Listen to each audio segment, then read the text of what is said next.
म्हणजे तुकोबारांकडे उपदेश करण्याचं कौशल्य. कौशल्य म्हणजे काय हो? सोपी व्याख्या आहे. अवघड गोष्ट सोपी करण्याची जी कला त्याला म्हणतात कौशल्य. आमचे गुरुजी कौशल्य म्हणून काय सांगायचे? वैकुंठवाचे श्री गुरु नतुसिंग बाबा जे एकेकाळी संस्थेमध्ये शिक्षक होते, जोगमारा संस्थेमध्ये. कौशल्य म्हणजे काय ते उदाहरण द्यायचे. नंदुरबार जिल्हा सर्वांना माहिती आहे. त्या नंदुरबार जिल्ह्यामध्ये एक श्रीमंत सावकार, सावकाराचा एकुलता एक 12 वर्षाचा मुलगा झोपी गेला असताना त्याच्या कानामध्ये गोम गेली. गोम माहिती सर्वांना? 10-12 फूट मोठी असते फक्त ती, नाही ना, एवढीशी बघा, अनेक पाय असतात तिला. ती गोम त्या बाळाच्या कानामध्ये गेली. विचार करा, कानातला मळ काढत असताना पण काळी जर टोचल्या गेली तर किती त्रास होतो.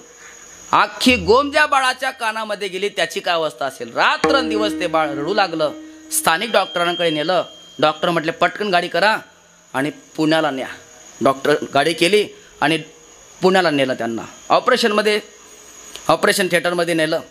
एकदा नाही, डॉक्टर साहेबांनी 2दा ऑपरेशन करण्याचा प्रयत्न केला, पण 2दा ऑपरेशन करून सुद्धा कानातली गोम त्यांना काढता आली नाही. कारण ती अशा ठिकाणी जाऊन बसली होती की 2दा ऑपरेशन करून सुद्धा त्यांना काढता आली नाही. शेवटी ऑपरेशन थिएटर म्हणून डॉक्टर साहेब बाहेर आले. म्हटले सॉरी, आम्ही आता काही करू शकत नाही. तसंच स्वारी हा शब्द आनंद देतो माणसाला. आपण बसलोय आणि एखादा रस्त्याने जातोय आणि त्याचा पाय जर आपल्याला लागला तर आपण त्याच्याकडे पाहिलं तर तो म्हणतो सॉरी बरं का. बरं वाटतं की नाही आपल्याला? पण जर ऑपरेशन थिएटरमधून डॉक्टर साहेब बाहेर आले आणि ते जर म्हटले सॉरी, हे बरं वाटण्यासारखं आहे का? कारण त्यांचं स्वारीमध्ये खेळ खल्लास, म्हणजे मध्ये जे झालंय ते अनसक्सेसफुल झालंय. त्यामुळे डॉक्टर साहेब बाहेर आले, म्हटले सावकार आम्ही आता काही करू शकत नाही. 2दा ऑपरेशन करून सुद्धा ती गोम बाहेर निघाली नाही. बाळ जेवढा दिवस जगेल तेवढ्या दिवस जगवा, खाऊ पिऊ घाला आणि आता वाट पहा.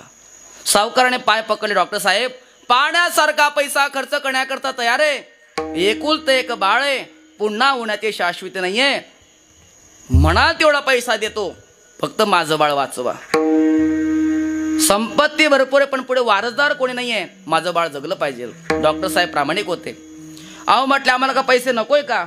पण 2दा ऑपरेशन करून सुद्धा जर ती गोम निघत नाहीये तर आम्ही काय करू शकतो? घेऊन जा बाळाला.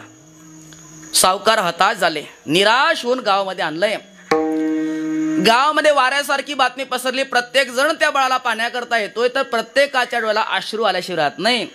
12 वर्षाचं बाळ, कानामध्ये गोम गेली. 8 दिवसापासून रात्रंदिवस ओक्साबोक्सी खूप प्रमाणामध्ये रडतोय. आईला झोप नाही, वडिलांना झोप नाही, बाळाला झोप नाही.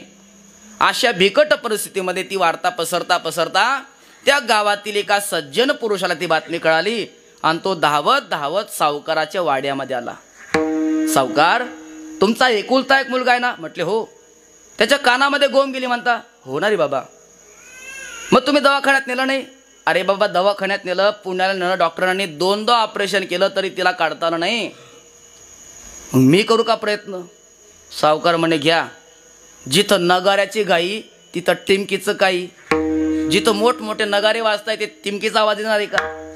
अरे बाबा वैद्यकीय क्षेत्रामध्ये ज्यांनी पदवी संपादन केली अशा डॉक्टर साहेबांनी 2दा ऑपरेशन करून सुद्धा जी गोम निघाली, तू सामान्य मनुष्य काय करू शकणार आहे? अहो द्या ना गरीबाला संधी. ठीक आहे बाबा, आता तू म्हणतोय, आग्रह करतोय, दिली तुला संधी. मग मुलगा माझ्या ताब्यात द्या, तुझ्या ताब्यामध्ये घे.